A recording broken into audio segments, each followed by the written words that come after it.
नमस्कार मित्रों, आपका स्वागत है आपके अपने YouTube चैनल अभिषेक उपाध्याय 10th पर। तो आज हम अध्ययन करेंगे क्लास 10वीं के भौतिक विज्ञान के टॉपिक प्रकाश के परावर्तन का। इंग्लिश में इसको कहते हैं रिफ्लेक्शन ऑफ लाइट। जैसा कि इसका नाम है उससे हम इसको समझते हैं। तो प्रकाश और हम बात करते हैं इसके परावर्तन की। तो प्रकाश होता क्या है? आपने देखा है आपके घर में जब रात को अंधेरा होता है तो क्या आपको कुछ दिखाई देता? नहीं दिखाई देता है। आप क्या करते हैं? स्विच ऑन करते हैं, जैसे ही लाइट जलती है आपको दिखाई देने लगता है। तो प्रकाश क्या है? प्रकाश वो माध्यम या कारक है जिसके कारण हमें वस्तुएं दिखाई देती हैं। ठीक है। और उसका परावर्तन क्या होता है? परावर्तन होता है प्रकाश जब किसी तल से टकराता है और टकराकर वापस लौटता है तो हम उसको कहते हैं प्रकाश का परावर्तन। चलिए इसको अब हम आगे अध्ययन करते हैं। इसका प्रकाश परिभाषा देखें। प्रकाश वह माध्यम या कारक है जिसके कारण हमें वस्तुएं दिखाई देती हैं। अगर प्रकाश नहीं होगा तो हमें वस्तुएं दिखाई नहीं देंगी। इसकी दूसरी परिभाषा और है, वह विकिरण जो हमारी आंखों को संवेदित करता है प्रकाश कहलाता है। अब आप सोचेंगे विकिरण और संवेदित, दो शब्दों में आपको दिक्कत हो रही होगी। समझे, विकिरण क्या होता है? एक प्रकार की ऊर्जा होती है। और संवेदना क्या होती है? हमारी 5 ज्ञानेंद्रियां होती हैं जिनकी अलग अलग संवेदनाएं होती हैं। जैसे कान से हम क्या करते हैं? सुनते हैं। ठीक है। ऐसी आँख की संवेदना क्या होती है? देखना। तो देख हम तभी पाते हैं जब हमें प्रकाश होगा। प्रकाश नहीं होगा तो हमारी आंखें कुछ नहीं देख पाएंगी। अब इसकी परिभाषा के बाद बात करते हैं हम प्रकाश के परावर्तन की। तो जैसा कि मैंने आपको बताया, प्रकाश का परावर्तन क्या होता है? प्रकाश के किसी तल से टकराकर लौटने की प्रक्रिया को प्रकाश का परावर्तन कहते हैं। जब प्रकाश किसी तल से टकराता है और टकरा के जब वापस लौटता है तो इस पूरी प्रक्रिया को क्या कहते हैं? प्रकाश का परावर्तन। जितने भी छात्र इस वीडियो को देख रहे हैं अपने साथ एक पेन और नोटबुक जरूर रखें जिसमें सारे के सारे नोट्स आप नोट करते चलें। मैं आपको अपने इस चैनल पर 10th की पूरी फिजिक्स कराऊंगा, पूरे नोट्स उसको समझाऊंगा, कैसे परिभाषा लिखनी है, कैसे न्यूमेरिकल करने हैं, सारी चीज़ें समझाऊंगा। तो आप अपने साथ पेन और एक नोटबुक जरूर रखें। तो प्रकाश के परावर्तन क्या हो गया? प्रकाश के किसी तल से टकराकर लौटने की प्रक्रिया को प्रकाश का परावर्तन कहते हैं। चलिए इसको एक चित्र से समझते हैं। तो चित्र मैंने बना रखा है, देखिए आप। ये मैंने एक मिरर ले लिया M1 M2। यहाँ जो आप ये डेड डेस दिखाई दे रही है आपको, ये इसके पॉलिश किए हुए भाग को दिखाती है जिससे प्रकाश इसको क्रॉस ना कर सके।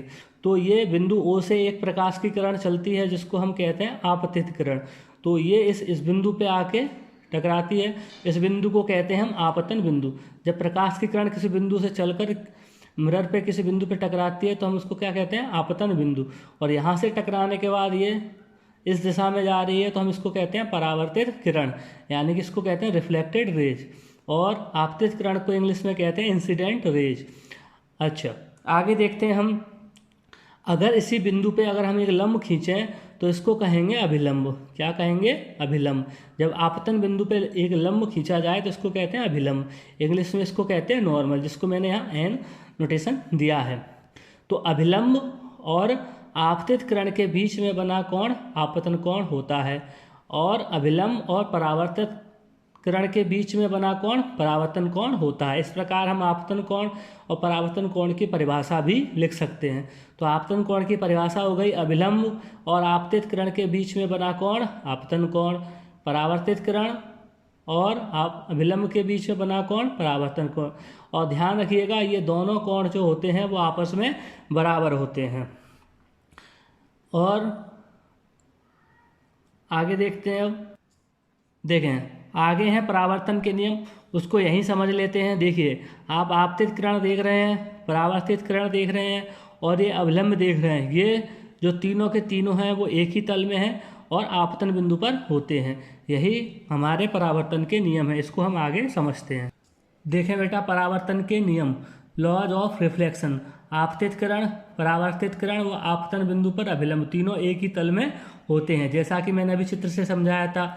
और दूसरा नियम होता है परावर्तन कोण और आपतन कोण के बराबर होता है। ठीक है, परावर्तन कोण किसके बराबर होता है? आपतन कोण के। तो ये दोनों नियम नोट कर लेना कि परावर्तन के नियम क्या है, क्वेश्चन बन सकता है।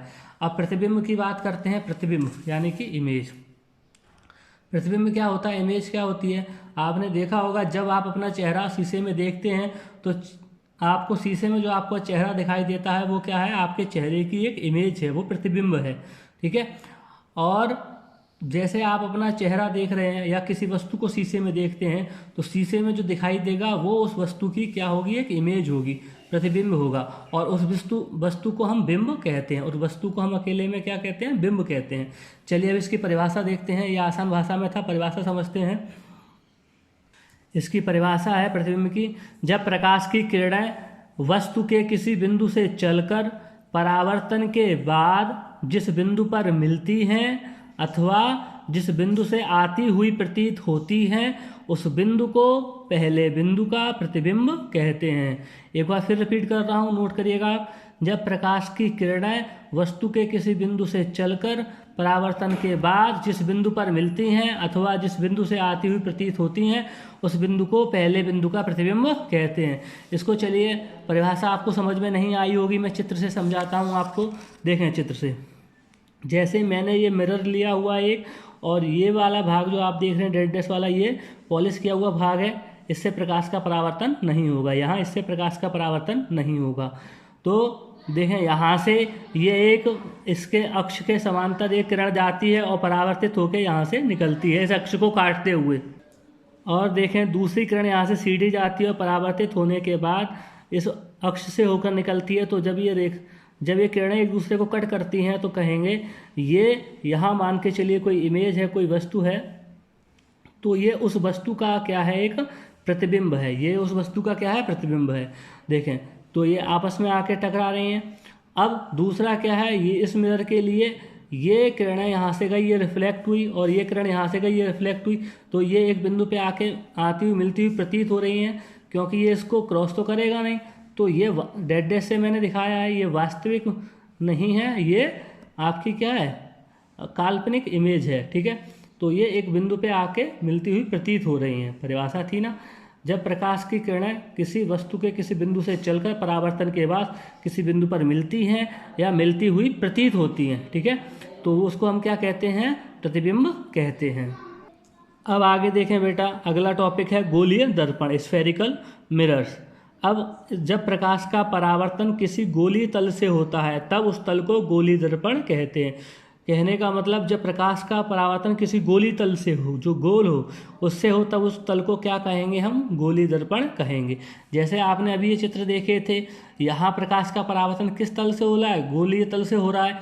तो इनको हम क्या कहेंगे बेटा? गोलीय दर्पण। ठीक है।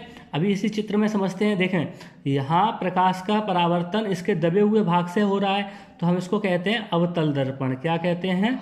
अवतल दर्पण। और यहाँ प्रकाश का परावर्तन इसके उभरे हुए भाग से हो रहा है, तो इसको कहते हैं हम उत्तल दर्पण। ये गोलीय दर्पण के प्रकार हैं। ठीक है। गोलीय दर्पण दो प्रकार के होते हैं, उत्तल दर्पण और अवतल दर्पण। परिभाषा आप यहीं से नोट करें, मैं बोल रहा हूँ कि जब प्रकाश का परावर्तन गोलीय दर्पण के दबे हुए भाग से हो तो अवतल दर्पण, और जब प्रकाश का परावर्तन उभरे हुए भाग से हो तो उस गोलीय दर्पण को क्या कहेंगे? उत्तल दर्पण। इससे संबंधित और भी परिभाषा हैं, इसी में समझते हैं। मैंने बहुत सारे पॉइंट यहाँ दे रखे हैं। देखें, जैसे सी पॉइंट है, एफ पॉइंट है, पी पॉइंट है, आखिरकार ये पॉइंट क्या है? तो देखो, ये मिरर M1 M2 ले रखा है, यहीं से समझते हैं। ये इस परावर्तक तल का P जो होता है वो मध्य बिंदु होता है, और इसको हम कहते हैं हिंदी में ध्रुव। इसको क्या कहते हैं बेटा? हिंदी में ध्रुव कहते हैं। ठीक है। तो ध्रुव क्या होता है? परावर्तक तल का मध्य बिंदु। ध्रुव क्या होता है? परावर्तक तल का मध्य बिंदु। और ये सी पॉइंट क्या है? ये देखिए गोलीय दर्पण है, तो ये किसी न किसी गोले का भाग है, तो उस गोले के केंद्र को ही हम क्या कहते हैं? वक्रता केंद्र। इसको हम क्या कहते हैं? वक्रता केंद्र। इसको हम सी से नोट करते हैं और हिंदी में इसको कहते हैं वक्रता केंद्र। ठीक है। तो गोलीय दर्पण, ये जो गोलीय दर्पण है, जिस गोले का भाग है उस गोले के केंद्र को ही हम क्या कहते हैं? वक्रता केंद्र। ठीक है। और अब ये फोकस क्या है? ठीक है जी, एफ जो दिखाया है मैंने, तो जब ये देखिए बेटा, जो भी परिभाषा मैं बता रहा हूँ साथ के साथ नोट करिएगा। अब इस वक्रता केंद्र और ध्रुव को मिलाने वाली ये जो रेखा है, वक्रता केंद्र और ध्रुव को मिलाने वाली रेखा, इसको हम कहते हैं मुख्य अक्ष। क्या कहते हैं इसको बेटा? मुख्य अक्ष कहते हैं। ठीक है, मुख्य अक्ष। ठीक है, इसको मुख्य अक्ष कहते हैं। और इस गोले की त्रिज्या को ही हम कहते हैं वक्रता त्रिज्या, यानी कि सी से लेके पी तक की दूरी सीपी क्या कहलाएगी? आपकी वक्रता त्रिज्या। तो वक्रता त्रिज्या बन गई गोलीय दर्पण। ये गोलीय दर्पण है, जिस गोले का भाग होता है उस गोले की त्रिज्या को ही वक्रता त्रिज्या कहते हैं। परिभाषाएं बेटा साथ के साथ नोट करना। अब रह गया ये फोकस बताता हूँ, इसको मुख्य अक्ष कहते हैं। तो मुख्य अक्ष के समांतर जब कोई किरण जाती है तो परावर्तन के बाद जिस बिंदु से जाती है, अब ये तो हो गई अवतल की बात, या जिस बिंदु से जाती हुई, देखें यहाँ से ये मुख्य अक्ष के समांतर गई, तो ये इसके मुख्य अक्ष से तो होकर जाएगी नहीं, मुख्य अक्ष से जाती हुई प्रतीत हो रही है, तो हम इसको भी क्या कहते हैं? फोकस कहते हैं। तो फोकस की परिभाषा होती है जब कोई प्रकाश किरण परावर्तन के बाद मुख्य अक्ष के जिस बिंदु से होकर जाती है या जिस बिंदु से जाती हुई प्रतीत होती है, आती हुई प्रतीत होती है, उस बिंदु को फोकस कहते हैं। तो ये रही बेटा इससे संबंधित परिभाषा है। एक चीज़ और रह गई इसमें, देखें एफ हम इस एफ को कहते हैं फोकस दूरी। फोकस दूरी क्या होती है? फोकस से लेके ध्रुव तक की दूरी। फोकस दूरी क्या होती है? फोकस से लेके, ये फोकस है, फोकस से लेके ध्रुव तक के बीच की दूरी को हम क्या कहते हैं? फोकस दूरी कहते हैं बेटा। ठीक है बेटा, सारी परिभाषा एक बार फिर रिपीट कर रहा हूँ, देखिएगा आप। ध्रुव क्या होता है? परावर्तक तल का मध्य बिंदु। वक्रता केंद्र क्या होता है? गोलीय दर्पण, जिस गोले का भाग होता है उस गोले के केंद्र को ही वक्रता केंद्र कहते हैं, और उस गोले की त्रिज्या को ही वक्रता त्रिज्या कहते हैं। वक्रता केंद्र और ध्रुव को मिलाने वाली रेखा, वक्रता केंद्र और ध्रुव को मिलाने वाली रेखा क्या कहलाती है? मुख्य अक्ष। और जब मुख्य अक्ष के समांतर कोई किरण जाती है तो परावर्तन के बाद जब वो मुख्य अक्ष के जिस बिंदु से गुजरती है उसको हम फोकस कहते हैं, फोकस या मुख्य फोकस। ठीक है, फोकस या मुख्य फोकस कहते हैं। और फोकस से लेकर ध्रुव तक की दूरी क्या कहलाती है बेटा? फोकस दूरी कहलाती है। आगे देखें बेटा, गोलीय दर्पणों से बनने वाले प्रतिबिंबों को खींचने के नियम। इसके मुख्यतः 3 नियम होते हैं बेटा, समझे आप। दर्पण की मुख्य अक्ष के समांतर चलने वाली किरण परावर्तन के पश्चात मुख्य फोकस से होकर जाती है या आती हुई प्रतीत होती है। ठीक है, दर्पण की मुख्य अक्ष के समांतर, आपने भी मुख्य अक्ष पढ़ा था। ठीक है, तो मुख्य अक्ष के समांतर जाने वाली किरण वो क्या होगी? परावर्तन के बाद मुख्य फोकस से होकर जाती है या आती हुई प्रतीत होती है। अब इसको चित्र से समझते हैं। देखें बेटा, चित्र ये गया, ये OA किरण मुख्य अक्ष के समांतर जा रही है, तो परावर्तन के बाद ये कहाँ से होकर जा रही है? फोकस से। ये भी देखें DC जो है परावर्तन के बाद कहाँ से होके जा रही है? फोकस से होके जा रही है। तो कहने का मतलब ये कि जब भी कोई किरण मुख्य अक्ष के समांतर जाएगी तो वो फोकस से होकर जाती है, और इस चित्र के लिए देखें तो फोकस से आती हुई प्रतीत होती है, क्योंकि इसमें ये इस पॉलिश को क्रॉस नहीं कर पाएगी। तो अवतल में तो ये फोकस से होकर जाती है और उत्तल के लिए फोकस से आती हुई प्रतीत होती है। अब नेक्स्ट पॉइंट देखते हैं बेटा, इसका अगला पॉइंट है इसका कि मुख्य फोकस में से होकर जाने वाली या मुख्य फोकस की ओर आने वाली किरण परावर्तन के बाद मुख्य अक्ष के समांतर होकर जाती है। कहने का मतलब समझिएगा, जो भी किरण मुख्य फोकस से होके जाएगी परावर्तित होके वो मुख्य अक्ष के समांतर हो जाएगी। समझते हैं इसको चित्र से। देखें, ये एक किरण है, फोकस से होकर जा रही है OA किरण, और परावर्तन के बाद ये मुख्य अक्ष इस CP के समांतर हो जाती है। P पॉइंट देते हैं, इस CP के समांतर हो जाती है। और इसके लिए देखें, ये फोकस की तरफ आ रही है, आती हुई प्रतीत हो रही है। परावर्तन के बाद ये कहाँ हो जाती है? इस मुख्य अक्ष के, ये जो मुख्य अक्ष है इसके समांतर हो जाती है। अब वक्रता केंद्र में से होके जाने वाली या वक्रता केंद्र की ओर आने वाली किरण परावर्तन के बाद उसी मार्ग पर लौट जाती है।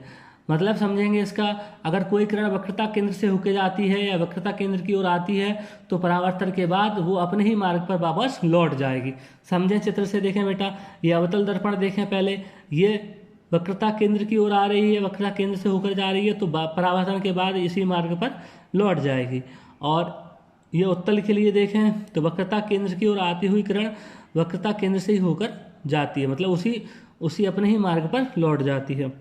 तो मैंने आपको ये परावर्तन के 3 नियम क्यों समझाए वो समझिएगा। प्रतिबिंबों को खींचने के नियम, क्योंकि इसका प्रयोग हम अवतल दर्पण से प्रतिबिंब खींचने या उत्तल दर्पण से प्रतिबिंब खींचने में करेंगे।